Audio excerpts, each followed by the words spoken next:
সবাইকে আমন্ত্রণ। সব খবরে আপনাদের সঙ্গে আছি আমি ফয়সাল কুতুমি। জুলাই গণ অভ্যুত্থান স্মৃতি জাদুঘর অধ্যাদেশটি হুবহুর বদলে সংশোধনী দিয়ে বিল আকারে পাশ হওয়ায় রাজনৈতিক সমঝোতা ভঙ্গের অভিযোগ তুলেছে বিরোধী দল। শুক্রবার বিশেষ অধিবেশন চলাকালে সংসদ থেকে ওয়াকআউট করে তারা। রোববার পর্যন্ত মুলতবি করা হয়েছে সংসদ। তার আগে সব মিলিয়ে ১৩৩টি অধ্যাদেশের মধ্যে ১১৭টি পাশ করা গিয়েছে। মাননীয় স্পিকার, আপনাকে অনেক অনেক ধন্যবাদ। সংসদের প্রথম অধিবেশনের ১৩তম দিনে এক এক করে সংশ্লিষ্ট মন্ত্রীরা তাদের বিলগুলো উত্থাপন করতে থাকেন। অধিকাংশ বিলে দফাওয়ারি কোনো সংশোধন না থাকায় তা দ্রুত কণ্ঠভোটে পাশ হয়। জুলাই গণ অভ্যুত্থান স্মৃতি জাদুঘর বিল ২০২৬ উত্থাপন করছি। বিপত্তি বাধে সংশোধনী সহ জুলাই গণ অভ্যুত্থান স্মৃতি জাদুঘর বিল ২০২৬ সংসদে পাশ করলে বিরোধী দলের দাবি ছিল বিশেষ কমিটিতে যেভাবে বিলটি এসেছিল সেভাবেই তা পাশ করার। সরকার দল আজকে এটা আপনার সামনে, এটা কিন্তু রাজনৈতিক সমঝোতা ভঙ্গ করা হলো, কনসেনসাস ভঙ্গ করা হলো। তাহলে এই বিশেষ কমিটি যেটা করা হয়েছিল সেই কমিটির কোনো প্রয়োজন ছিল? আলোচনা হয়ে তার ভাগ্য যেটাই নির্ধারিত হতো আমরা তো মেনে নিতাম মাননীয় স্পিকার, কিন্তু আলোচনাই হবে না। এখন তো এটাকে অলরেডি এজেন্ডা আউট করে দেওয়া হয়েছে, তাইলে আমরা কি করতে পারি বলেন? সংস্কৃতি মন্ত্রীর দাবি জুলাই জাদুঘরের পরিচালনা পর্ষদের দলীয়করণের অভিযোগ ভিত্তিহীন। যদি এটা বিএনপি মনে করেন যে আমরা দলীয়করণ করছি, এটা দলীয়করণ করার কোনো ইচ্ছা আমাদের সরকারের নাই, তারেক রহমানের সরকারের নাই। আমরা এই রিপোর্টের গো বাই দ্য বুক হিসাবে গেছি মাননীয় স্পিকার। আমি মাননীয় বিরোধী দলীয় নেতাকে বলবো, আমরা যেভাবে বিশেষ কমিটিতে আলোচনা করেছি, যে রিপোর্টটা এই সংসদ গ্রহণ করেছে, সেই রিপোর্টের বেসিসেই আমরা এগিয়ে যাচ্ছি মাননীয় স্পিকার। গুম আইন, মানবাধিকার কমিশন আইন এবং প্রয়োজনে আইসিটি অ্যাক্টকে আরও বেশি শক্তিশালী করা হবে সবাই আলোচনার ভিত্তিতে। এই যে বিশেষ কমিটির রিপোর্ট ওনাদের সামনেও আছে, এখন যদি এই বিষয়ে ওনারা ডিফার করতে চান, এটাকে মানে স্পিকার সংসদীয় আচরণ হবে। আগামী সেশন তো ইনশাল্লাহ বাজেট সেশন হবে, বাজেট সেশনে সবগুলো বিল আসবে, ইনশাল্লাহ সবগুলো বিল আসবে, তখন আপনারা সময় পাবেন। এখানে ট্রাস্ট মেনটেইন করা হয়নি, এটা আমাদের দুঃখ যে আমরা এই দুঃখ নিয়ে এখন ওয়াকআউট। বাদ যাওয়া ও আপত্তি থাকা বিলগুলো আগামী সংসদের কার্যক্রমে উত্থাপন করার আশ্বাস দেয়া হলেও তাতে অনাস্থা দেখায় বিরোধী দল। পরে সংসদ থেকে ওয়াকআউট করে বিরোধী দল। এর আগে সকালের অধিবেশনে ১০টি বিল সর্বসম্মতিক্রমে পাশ হয়। দিনের কর্মসূচিতে মোট বিল পাশের সংখ্যা দাঁড়ায় ২৪টি। সর্বমোট ১৩৩টি অধ্যাদেশের মধ্যে ১১৭টি বিল এবারের কার্যক্রমে বিল হিসেবে পাশ হলো। বাকি রয়েছে ১৬টি। সংসদ ১৫ এপ্রিল সকাল ১১টা পর্যন্ত মুলতবি ঘোষণা করেছেন স্পিকার। রোজ বুধবার সকাল ১১টা পর্যন্ত মুলতবি করা হলো। আহমেদ রেজা, যমুনা নিউজ, ঢাকা। এদিকে আপত্তি সত্ত্বেও সংসদে অনেকগুলো বিল পাশ হওয়ায় ক্ষোভ প্রকাশ করেছেন বিরোধী দলীয় নেতা ডাক্তার শফিকুর রহমান। তিনি বলেন ১৩৩টি অধ্যাদেশের সবগুলোই সংসদে আলোচনার দাবি রাখে। এমন অনেক কিছু উপেক্ষা করা হয়েছে যা জনসম্পৃক্ত। সরকারি দলের চিফ হুইপ নুরুল ইসলাম মনি জানান, এখন পর্যন্ত পাশ হওয়া ১১৭টি অধ্যাদেশের মধ্যে ৯১টিতে কোনো সংশোধনী আনা হয়নি। এই সংসদেই বাকি ১৬টি অধ্যাদেশ নিয়েও আলোচনা হবে। এখানে ট্রাস্ট মেনটেইন করা হয়নি, এটা আমাদের দুঃখ। দিনভর আলোচনা, পাল্টাপাল্টি বক্তব্য আর উত্তেজনার মধ্যে সংসদে পাশ হয়েছে একাধিক বিল। শুক্রবার সন্ধ্যায় সংবাদ সম্মেলনে বিরোধী দলের চিফ হুইপ নাহিদ ইসলামের অভিযোগ, বিরোধীদের মতামত উপেক্ষা করে অনেক বিলই পাশ হয়েছে। ছল ছাতুরি করে পাশ করা হয়েছে জুলাই জাদুঘর বিল। অনেকগুলো গুরুত্বপূর্ণ অধ্যাদেশ সেগুলোও ল্যাপস হয়ে যাচ্ছে এবং সেগুলো আলোচনারও কোনো সুযোগ রাখা হয়নি। ফলে একটি ওয়াদা ভঙ্গের সংসদে পরিণত হয়েছে আমাদের এই সংসদ। ফলে সেই প্রতিবাদে মাননীয় বিরোধী দলীয় নেতার নেতৃত্বে আমরা আজকে ওয়াকআউট করেছি। এবং বিরোধী দলীয় নেতা ডাক্তার শফিকুর রহমান বলেন, সরকার গণভোটের রায় বাস্তবায়নে আন্তরিক নয়। বাতিল হওয়া অধ্যাদেশগুলো পরবর্তীতে পাশ করা হবে এমন আশ্বাসেও আস্থা রাখতে পারছেন না তারা। যেগুলা দিয়ে অতীতে ফ্যাসিজম কায়েম করা হয়েছে দফায় দফায়, বাংলাদেশে অসংখ্য মানুষকে হত্যা করা হয়েছে, গণভোট অধ্যাদেশ আছে, এগুলা তারা আনবেন না। তারা আনবেন কোনগুলো? যেগুলাতে ফ্যাসিজম বহাল থাকবে, আনলে কোনো সমস্যা নাই। তাদের কথা রক্ষা করেন নাই, জাতির সাথে রক্ষা করেন নাই। এই আচরণ, স্ববিরোধী আচরণ, আস্থাহীনতার এই যে পরিবেশ তারা সৃষ্টি করেছেন, আমরা এটার জন্য নিন্দা জানাই। তবে বিরোধীদের সব অভিযোগ অস্বীকার করেছেন সরকার দলীয় চিফ হুইপ। তিনি জানান, অধিকাংশ অধ্যাদেশই ইতিমধ্যে বিল আকারে সংসদে পাশ হয়েছে। গণভোটের রায় অস্বীকার করেনি সরকার। আমরা সবাই ঐক্যমত হয়েছি এই 16টা বিল আমরা পরবর্তীতে এটা ল্যাপস হবে এখন, কিন্তু পরবর্তীতে বিল যেহেতু অধিকতর যাচ্ছে এর মধ্যে ইম্পর্টেন্ট বিল আছে, যেমন ধরেন ইম্পর্টেন্ট বিল আছে গুম কমিশনের বিল আছে, ইম্পর্টেন্ট বিল আছে মানবাধিকারের বিষয় আছে, হাইকোর্টের বিষয় আছে, দুদক আছে। এগুলো ভেরি সেন্সিটিভ অ্যান্ড ভেরি মানে ইম্পর্টেন্ট বিল। আমরা সুদরা বিশ্লেষণ করতে চাই এবং রিয়েলি বিরোধী দল তাতে কন্ট্রিবিউট করতে পারে, তার জন্যই আমরা এই বিলগুলোকে ডিফার করেছি। 117টা অধ্যাদেশ 91টি বিলের মধ্যে পাশ হয়েছে। এদিকে স্থানীয় সরকার প্রতিমন্ত্রী শাহ আলম জানান, শেরপুর ও বগুড়া উপনির্বাচনে বিজয়ী 2 সংসদ সদস্যের শপথ রবিবার সংসদ ভবনে অনুষ্ঠিত হবে। রাজীব আহমেদ, যমুনা নিউজ, ঢাকা। সারা দেশে বেড়েই চলেছে হামের প্রাদুর্ভাব। হামের উপসর্গ নিয়ে বরিশাল, ময়মনসিংহ এবং সিলেট মেডিকেলে আরও 4 শিশুর মৃত্যু হয়েছে। এর মধ্যে বরিশালেই প্রাণ গেছে 2 জনের। আক্রান্তদের মধ্যে বেশিরভাগই শিশু। হামের প্রকোপ ছড়িয়ে পড়ায় উদ্বেগও বাড়ছে মানুষের মাঝে। রোগীর উপচে পড়া ভিড়, দেখা দিয়েছে শয্যা সংকট। হাসপাতালের মেঝেতে জায়গা হয়েছে রোগীদের। দক্ষিণাঞ্চলেও হামের প্রকোপে ছড়িয়েছে আতঙ্ক। এই রোগের উপসর্গ নিয়ে বরিশাল শেরেবাংলা মেডিকেল কলেজ হাসপাতালে শুক্রবার সকাল 8টা পর্যন্ত 24 ঘন্টায় সাদি ও রাকিব নামে 2 শিশুর মৃত্যু হয়েছে। এ সময় নতুন করে হাসপাতালে ভর্তি হয়েছে আরও 31 শিশু। এই 2 জন সহ বরিশাল বিভাগে হামের উপসর্গে মৃত্যুর সংখ্যা পৌঁছালো 14 জনে। ময়মনসিংহ বিভাগেও বাড়ছে প্রাণহানি। শুক্রবার সকাল 9টা পর্যন্ত 24 ঘন্টায় ময়মনসিংহ মেডিকেলে হামের উপসর্গ নিয়ে মারা গেছে 1 শিশু। 24 দিনে হাসপাতালটিতে মৃত্যু হয়েছে 10 জনের। নতুন করে রোগী ভর্তি হয়েছে আরও 20 জন। হাম হচ্ছে ছোঁয়াচে রোগ, ওটা তো মনে করেন একটা বাচ্চা থেকে আরো 10টা বাচ্চা ছড়াচ্ছে।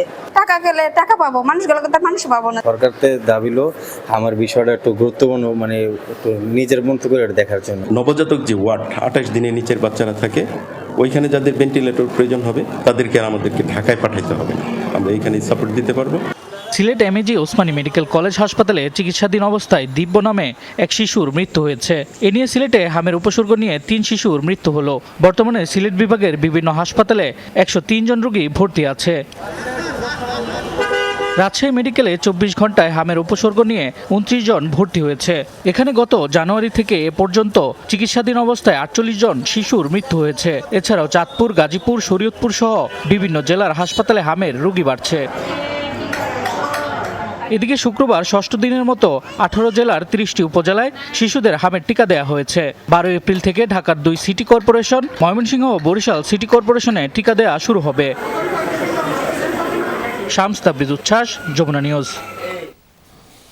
দীর্ঘদিন পর মালয়েশিয়ায় জনশক্তি রপ্তানির বাধা দূর হচ্ছে। প্রধানমন্ত্রী তারেক রহমানের উদ্যোগে 2 দেশের মধ্যে আলোচনার পর বৃহস্পতিবার পুত্রজায়ায় যৌথ বিবৃতি সই হয়েছে। অভিবাসন ব্যয় কমানো এবং স্বচ্ছ নিয়োগ প্রক্রিয়া নিশ্চিতের বিষয়ে বড় ধরনের অগ্রগতি হয়েছে বলে জানিয়েছে বাংলাদেশের প্রতিনিধি দল। বিদেশে বাংলাদেশের শ্রমবাজারের অন্যতম মালয়েশিয়া, কিন্তু দীর্ঘদিন ধরে নানা জটিলতায় একরকম হাতছাড়া হতে বসেছিল জনশক্তি রপ্তানি। সরকার গঠনের পরপরই বিএনপি সরকার বিষয়টিকে গুরুত্ব দেয়। তারই অংশ হিসেবে প্রধানমন্ত্রী তারেক রহমানের প্রত্যক্ষ উদ্যোগে মালয়েশিয়ার সঙ্গে শ্রমবাজার নিয়ে দ্বিপাক্ষিক আলোচনা করে বাংলাদেশ। দেশটির প্রশাসনিক রাজধানী পুত্রাজায়ায় বৃহস্পতিবার অনুষ্ঠিত আলোচনায় নেতৃত্ব দেন প্রবাসী কল্যাণমন্ত্রী আরিফুল হক চৌধুরী। সঙ্গে ছিলেন প্রধানমন্ত্রীর উপদেষ্টা মাহাদি আমিন সহ উচ্চপদস্থ কর্মকর্তারা। অন্যদিকে মালয়েশিয়ার পক্ষে নেতৃত্ব দেন দেশটির মানব সম্পদ মন্ত্রী দাতো শ্রী রামানান রামকৃষ্ণান। বৈঠক শেষে যৌথ বিবৃতিতে জানানো হয়, নিরাপদ ও সুশৃঙ্খল অভিবাসনের পাশাপাশি মধ্যস্বত্বভোগী বা দালাল চক্র নির্মূলে কঠোর অবস্থানে থাকবে 2 দেশ। বিশেষ করে নিয়োগ প্রক্রিয়ায় স্বচ্ছতা আনতে আধুনিক প্রযুক্তির ব্যবহারের উপর জোর দেওয়া হয়েছে।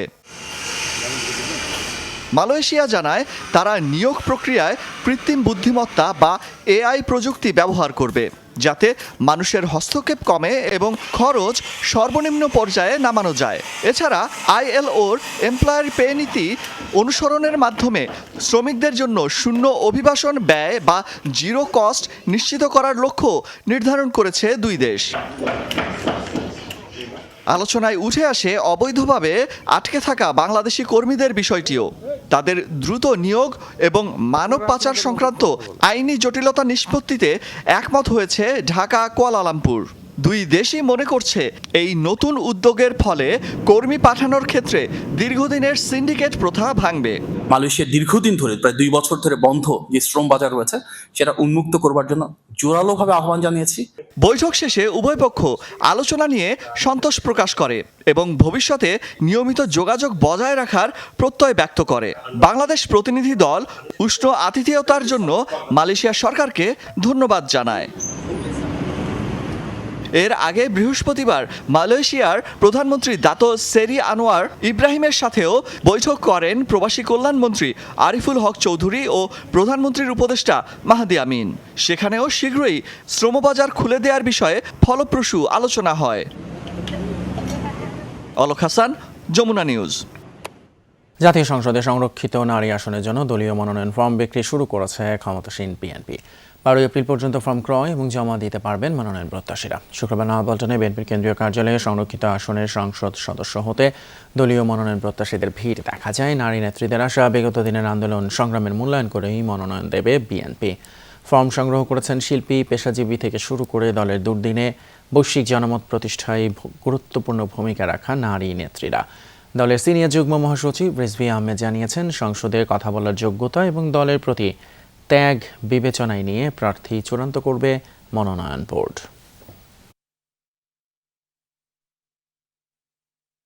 ক্ষুদ্র একজন কর্মী হিসাবে এতদিন আন্দোলন করেছি, এখন সংসদে ভূমিকা রাখতে চাই। এখানে শিক্ষিত, মার্জিত, যোগ্য দলের ডেডিকেটেড তাদেরকেই মূল্যায়ন করবে বলে আমরা প্রত্যাশা রাখছি। দেশ গড়ার যে চিন্তাধারা, সেই চিন্তাধারাকে আমরা সাধুবাদ জানাই এবং আমি ওনার সাথে ওনার এই জার্নিতে শরিক হতে চাই। অত্যন্ত সুচারুভাবে নির্বাচনটি সম্পন্ন হবে এবং আমাদের দলের সেই সমস্ত মহিলা নেতৃবৃন্দরাই তারা মনোনীত হবেন যাদের গুরুত্বপূর্ণ ভূমিকা রয়েছে। শেরপুর 3 আসনে স্থগিত হওয়া এবং বগুড়া 6 আসনের উপনির্বাচনে কারচুপি, নেতাকর্মীদের উপর হামলার অভিযোগে রাজধানীতে বিক্ষোভ করেছে জামায়াত। বাদ-জুম্মা বায়তুল মোকাররমের উত্তর গেটে মিছিল পূর্ব সমাবেশে দলের সেক্রেটারি জেনারেল মিয়া গোলাম পারওয়ার দাবি করেন, বিএনপি নেতাকর্মীদের জাল ভোট দেওয়ার চিত্র গণমাধ্যমে এসেছে। জামায়াত নেতা বলেন, দলীয় সরকারের অধীনে ভোট সুষ্ঠু না হওয়ার প্রমাণ আবারও পাওয়া গেল। 2 আসনে ফলাফল বাতিল করে পুনরায় ভোটের দাবি জানান। এই নির্বাচনের মাধ্যমে মাগুরার চিত্র ফুটে উঠেছে বলে মন্তব্য করেন পারওয়ার। গতকালকের নির্বাচনে আবার প্রমাণ হয়েছে কোন দলীয় সরকারের অধীনে নির্বাচন নিরপেক্ষ হবে না। একতরফাভাবে বিএনপির প্রার্থীরা দখল করে তারা কেটে কুটে ভর্তি করে নিয়েছে। এই নির্বাচন আমরা মানি না, নির্বাচন বাতিল করতে হবে। এই 2টি আসনে পুনর্নির্বাচন দাবি করছে। নারায়ণগঞ্জের সিদ্ধিরগঞ্জে গোদনাইল বার্মা স্ট্যান্ড এলাকায় অবৈধভাবে মজুত করা 13,500 লিটার ডিজেল জব্দ করেছে ভ্রাম্যমাণ আদালত। এ সময় এই ঘটনায় জড়িত সন্দেহে 2 জনকে গ্রেপ্তার করা হয়েছে। শুক্রবার সন্ধ্যায় সদর উপজেলার নির্বাহী কর্মকর্তা মোহাম্মদ ফয়েজ উদ্দিনের নেতৃত্বে চালানো হয় অভিযান। নির্বাহী ম্যাজিস্ট্রেট জানান, ট্যাঙ্ক লরিগুলো বৈধ কাগজপত্র দেখাতে না পারায় সেগুলো জব্দ করা হয়। 2টি লরিতে 13,500 লিটার ডিজেল ছিল। এছাড়া জ্বালানি সরবরাহে ব্যবহৃত 2টি ফিলিং স্টেশন মিটার জব্দ করা হয়েছে। জব্দ করা ট্যাঙ্ক লরি 2টি সিদ্ধিরগঞ্জ থানায় পাঠানো হয়েছে। মামলা দায়েরের আদেশ দিয়েছেন নির্বাহী ম্যাজিস্ট্রেট। সিলেটের কোম্পানিগঞ্জ সীমান্ত এলাকায় ভারতীয় খাসিয়াদের গুলিতে বাংলাদেশে এক যুবক নিহত হয়েছেন। বৃহস্পতিবার রাতে ভারত সীমান্তের অভ্যন্তরে এই ঘটনা ঘটে, বিজিবি এবং স্থানীয়রা জানিয়েছে। বৃহস্পতিবার রাত 8:30টার দিকে সালেহ আহমেদ সহ আরও 2 জন সীমান্ত এলাকায় যায়। এই সময় সুপারি বাগানে অবস্থানকালে তাদের চোর সন্দেহে স্থানীয় খাসিয়ারা কয়েকটি ছড়া গুলি ছোড়ে। গুলিবিদ্ধ হয়ে ঘটনাস্থলে নিহত হন সালেহ আহমেদ। পরে সাথে থাকা অন্য 2 জন তার মরদেহ নিয়ে আসে। নিহত সালেহ কোম্পানিগঞ্জ উপজেলার কারবালাটুক গ্রামের বাসিন্দা।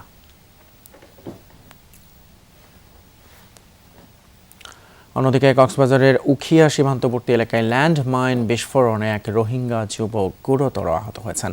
শুক্রবার দুপুরে 0 লাইন থেকে মিয়ানমারের 200 গজ ভেতরে ডাববাগান এলাকায় আরাকান আর্মির পুঁতে রাখা ল্যান্ডমাইনটি বিস্ফোরিত হয়।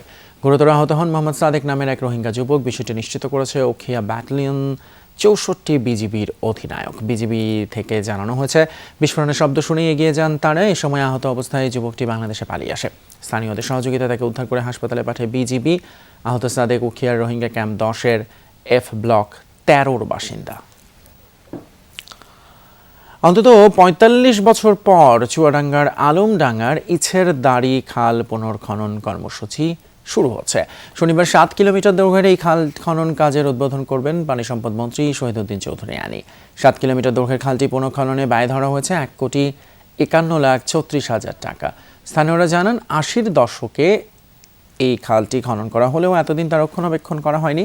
উপকার পাওয়ার বদলে খালের পানিতে জলাবদ্ধতা সৃষ্টি হয়ে ক্ষতির মুখে পড়েছে গ্রামের শত শত বিঘা কৃষি জমি। খাল থাকতেও মেলেনি সেচ সুবিধা। এখন প্রত্যাশা, খাল খনন শেষ হলে উপকার পাবেন ৫,০০০-এরও বেশি মানুষ।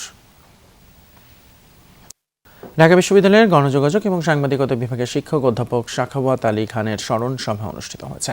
বিকেলে বিশ্ববিদ্যালয় আরসি দত্ত মিলনায়তনে স্মরণ সভার আয়োজন করে ঢাকা বিশ্ববিদ্যালয়ের গণযোগাযোগ ও সাংবাদিকতা অ্যালামনাই অ্যাসোসিয়েশন। স্মরণ সভায় শিক্ষক, সাবেক শিক্ষার্থীরা বলেন, আলোয় ভরে নক্ষত্র ছিলেন অধ্যাপক সাখাওয়াত আলী খান। সাংবাদিকতা বিভাগের শিক্ষার্থীদের সহজ কথাকে সহজভাবে বলতে পারার দীক্ষা দিয়ে গেছেন তিনি। চলতি বছরের ৮ই মার্চ মৃত্যুবরণ করেন অধ্যাপক সাখাওয়াত হোসেন। তার নামে গণযোগাযোগ ও সাংবাদিকতা বিভাগে বৃত্তি চালুর দাবি জানিয়েছেন সাবেক শিক্ষার্থীরা। স্মরণসভায় উপস্থিত ছিলেন সাখাওয়াত আলী খানের সহধর্মিণী সহ পরিবারের সদস্যরা।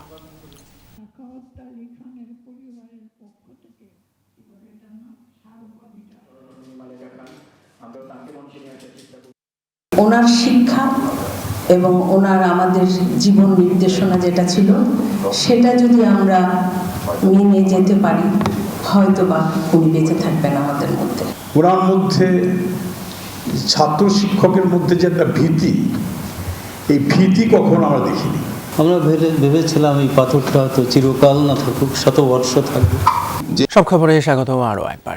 পাকিস্তানে অনুষ্ঠিত হতে যাওয়া যুক্তরাষ্ট্র ইরান শান্তি আলোচনার দিকে এখন তাকিয়ে পুরো বিশ্ব। শনিবারের এই আলোচনায় নির্ধারিত হতে পারে মধ্যপ্রাচ্য সহ গোটা বিশ্বের ভবিষ্যৎ। কড়া নিরাপত্তার চাদরে এরই মধ্যে ঢেকে ফেলা হয়েছে ইসলামাবাদ ও রাওয়ালপিন্ডি।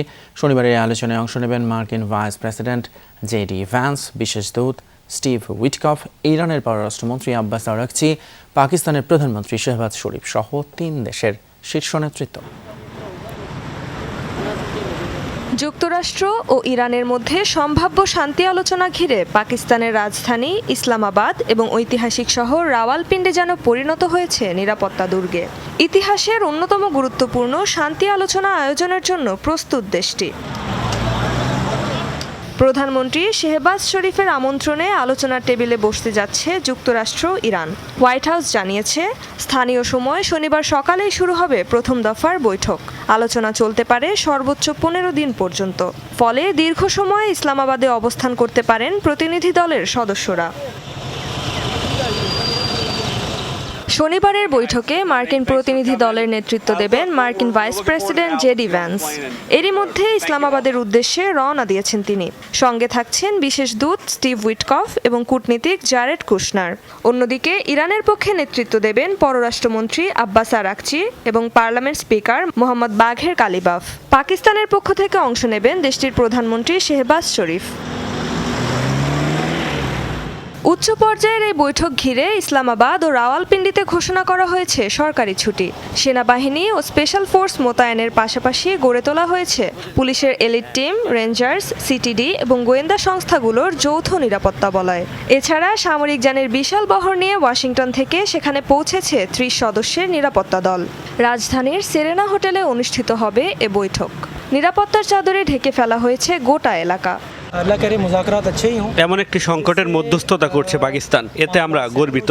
আশা করছি আলোচনার মাধ্যমে সংকটের দ্রুত সমাধান হবে। পাকিস্তানের একদিকে রয়েছে প্রতিবেশী ইরান, যার সঙ্গে সম্পর্ক বেশ জটিল। তেহরানের সঙ্গে আবার পাকিস্তানের সুপার পাওয়ার মিত্র যুক্তরাষ্ট্র এবং আঞ্চলিক মিত্র সৌদি আরব ও তুরস্কেরও বিরোধ রয়েছে। ফলে তাদের জন্য পরিস্থিতি স্বাভাবিকভাবেই জটিল। বিশ্লেষকরা বলছেন, দুই পক্ষের সঙ্গে নিয়মিত যোগাযোগ রেখেছেন পাকিস্তান সেনাপ্রধান আসিম মুনির। একদিকে যুক্তরাষ্ট্রের সঙ্গে নন ন্যাটো অ্যালাই সম্পর্ক, অন্যদিকে ইরানের সঙ্গে দীর্ঘ 900 কিলোমিটার সীমান্ত, যা দুপক্ষের কাছে গ্রহণযোগ্য করে তুলেছে পাকিস্তানকে। রেজওয়ানা সাইমা, যমুনা নিউজ। ইতিহাস গড়ে ঘন্টায় 4500 মাইলেরও বেশি গতিতে পৃথিবীর দিকে ফিরে আসছে আর্টেমিস 2। বর্তমানে পৃথিবী থেকে প্রায় 80,000 মাইলের কম দূরত্বে অবস্থান করছে 4 নভোচারীকে বহনকারী ক্যাপসুলটি। 10 দিনের সফর শেষে ফিরে আসছেন তারা। ক্যালিফোর্নিয়ার সান ডিয়েগো উপকূলে ল্যান্ডিং জোনে ওরিয়ন ক্যাপসুল অবতরণের জন্য সব ধরনের প্রস্তুতি নেওয়া শুরু করেছে নাসা। সবকিছু ঠিকঠাক থাকলে শুক্রবার পূর্বাঞ্চলীয় সময় রাত 8টার কাছাকাছি সময়ে সমুদ্রে স্প্ল্যাশ ডাউন করবে আর্টেমিস মিশনের ক্রু ও সার্ভিস মডিউল। দর্শক, এই ছিল আমাদের সব খবরের আজকের আয়োজন। এতক্ষণ সাথে থাকার জন্য ধন্যবাদ আপনাদের সবাইকে।